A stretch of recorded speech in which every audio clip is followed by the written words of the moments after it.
All right, so today I'm going to demonstrate making Tzitzits in a chevron style. Just for the sake of anybody that may not have made Tzitzits before, I'm going to demonstrate making the loop that goes around the top, just in case anybody needs to know. So there's a few different ways of doing this. Some people braid them. This is the loop that you're talking about. Yeah, you can go ahead and show, and I'll show a finished product as well. This is the loop that she's talking about, and then that'll be how she'll be doing. Yep. And so some people like to curl them or twist them. I find that braiding works better for me. So yeah, I like the braid too. And I do 30 to 33. I usually do about 30 to 35, or I've got on my, just depending, because my husband likes his to be a little bit bigger. So I'll do them. It's usually, I've got my inches marked off on my clipboard here. Oh yeah. And I will usually do between 3 and 4 inches for the loop. Yeah. Usually. And how long do you measure the string out to be when you first start? I don't have a specific measurement. Is it just like an arm's width? I do a full arms, both arms width for that. So, yeah, keeping it simple and not too technical makes it funner, guys. Rather than have to sit there and measure everything out. It does. I have a little measuring tape that's marked for me. Yeah, you can, because you definitely can measure them. If you want them to be more consistent, you can. But, that takes more time, I think, half the time than actually making the Tzitzits. Yeah, is measuring them out. Is measure the measurements. Yeah, it takes the fun out of it. A little bit. So I'm just going to tie this off because I've got it at about 3 inches, which is right about where I wanted it. So he was in his ministry for 3 years, right? And I always thought that he was either 30 or 33. It depends on who you ask. So, and then I just line these knots up, and we're going to make a big loop knot. Sorry, make sure you guys can see what I'm doing here. And then we have our loop, just like this. Okay. All right. So what I'm going to show next is the actual chevron pattern. So this ends up looking like this, and I will show, after I am done demonstrating the pattern, I will show a complete set of these. I brought a complete set with me. My husband was kind enough to lend his for today. How do you usually tie your Tzitzits? Do you, when you're holding them still, do you do it on a board, or how do you do that? I safety pin them to either my leg or a pillow. Oh, okay. And then do it that way. Okay. All right. So on these, what we're going to do is we're going to create a mirror image with the strings. Okay. I want to keep this in the same pattern as I did on these, so I'm going to continue that. So what I did was I did blue first, so these are going to go out to the farthest sides, the blue strings. And now you can do these, you can do 1 string per color, or you can do 2. I like to do 2. It makes it a little bit thicker. I feel like they hold up a little bit better. For these, for my arm's length anyway, yeah, it takes up probably about a skein and a half to 2 skeins of thread. Yeah. And just depending on the thread maker and all of that. So. And, yeah, like if you're doing 4 colors like you're doing there, how many would you buy? So I would buy 2 of each color for a full set. Yeah. For a full 4 Tzitzits, I would buy 2 of each color. Make sure all our string is not tangled. We know how fun string can be. Oh yeah. How frustrating it can be. Well, what you're showing them is what's going to happen to them too. Right. And you're showing them how to resolve that. Yeah. So, and then my next color is white. So, for my next stripe rather. And these don't have to be in any particular color. This is where we have, creative license. Right. And I'll show you the colors that I did on my husband's, because I only used 3 for his, but it was 5. They actually have 5 rows of colors. Yeah. So because he had 2 of 2 color, or two of the same color, and then 1 of a different one. Oh, so, gotcha. Yeah. Yep. Let's see. purple is what I had next for these. And these are also, if you noticed, they're temple colors. Yeah. The purple, gold, and white, and then the blue, of course, because of the commandment. Uh-huh.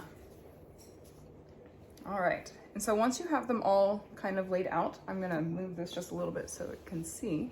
All right, so I have them laid out, and it's mirroring itself. I have the blues on the outside, and then the white, and then the purple, and then the gold. So what you're going to do is you're going to start on you can pick any side, doesn't really matter which side, but I'm going to work my blue string all the way into the middle by tying a knot. So here, you're going to want to wrap it around the next string and pull it tight. Good. Okay, and then the next string is my purple one. It's a lot easier to work with colors, honestly. It is. I agree. And I try to pick colors that are vibrant against each other so that they stand out. Yeah, it really pops. Yeah, yeah, exactly. Now, I think your other ones, your husband's colors, are tabernacle. Are they? Where you've got the temple and then the tabernacle. Well, we're pretty close. Let's see. It was purple, red, and blue for the tabernacle. Okay, all right. Yeah, it's close. All right, and now once you've worked on one side, you work this blue one all the way to the middle. We're going to start on the other side. So, so we're going to go ahead and in the exact order, same order. So the whites first. And I find it best to make sure that you're kind of making your knot over the top the way that it's pointing in towards the middle, if that makes sense. Your string is pointing in. And the other thing is to make sure that the string that you're pulling it around stays taut.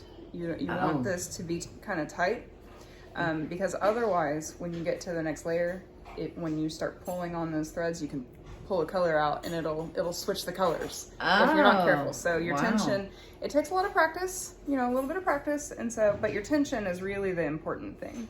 Yeah. To make sure that your colors are lining up correctly and in that chevron pattern. Okay, so I've done my blues, and then once I get them both to the middle, we're just gonna make a simple knot here and tie them.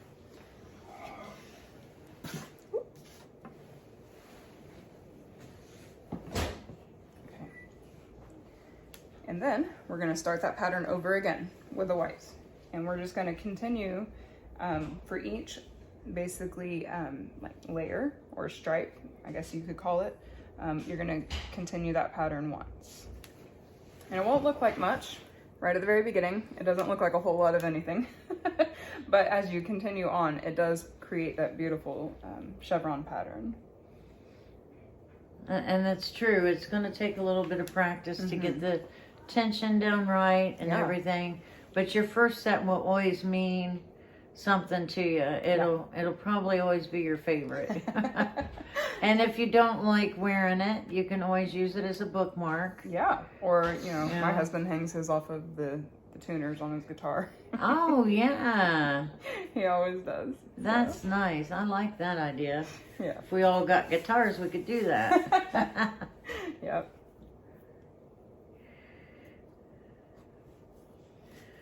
Wow, this is beautiful. I really do appreciate you showing us how to do this. Absolutely. There's been so many that's wanted to learn the chevron pattern. Well, and see, I don't count myself as a very particularly creative person. Honestly, I don't. But I'm pretty good at following instructions. And so once I learned how to make this pattern, because for all of the 90s kids out there, they're friendship bracelets, basically. Yes. So it's the same type of pattern, and we just turn it into a tzitzit. Yeah. Basically is what it is. So. Yeah, my son's girlfriends would always make those, and I would eventually end up with one somewhere along the line, either for Christmas or my birthday or both. And that's I always thought they were very precious coming from their girlfriends. That is very sweet. Yeah.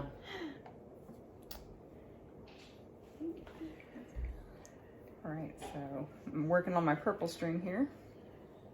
My board's sliding around. That's okay. What do you normally do to keep it from sliding, or do you just...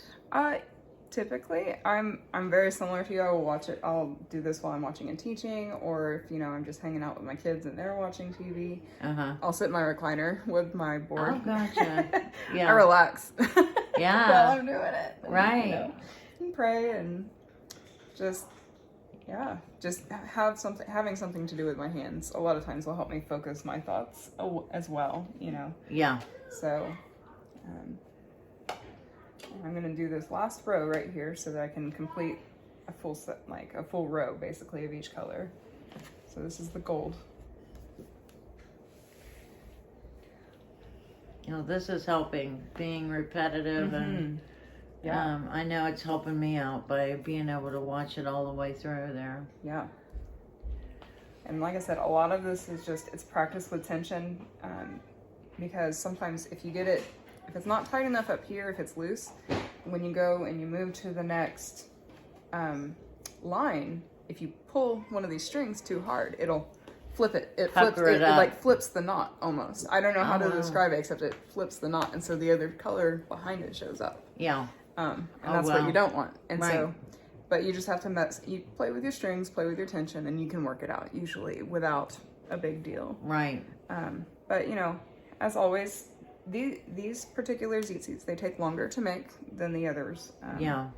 For the big set that I made for my husband, I think they probably took me a couple hours a piece, honestly. Wow. And so I don't mind. I like doing them. Yeah. But if you get frustrated, set them down, take a break. It's all right. Yeah. Take a breath, because they're really. I find that this is one of the most enjoyable things that we can do that's directly related to what we believe. Yeah. I agree. Yeah, that's a beautiful way to think about it.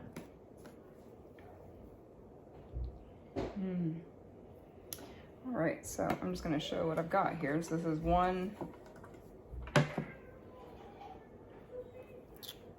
pattern. That's what it looks like.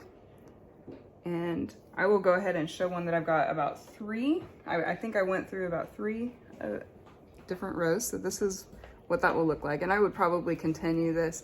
I either continue it until it's the length that I want, because these strings will get real short real fast. Oh. Okay. Or, sometimes I'll do it where I will count. Oh, I'm sorry, sugar. I will sometimes count how many rows I want, like if I want 7 rows or whatever, and then just trim up the ends. Yeah.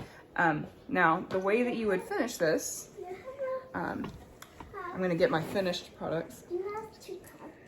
I do. I'll go get you one. Now, the way that I would finish these, after I had done however many rows or whatever that I wanted, I just tie a knot there in the end. And I just wanted to show, this is the complete set that I had. These are Bear's tzitzits, the colors he requested. And so that is his full set of tzitzits that we made with the chevron pattern.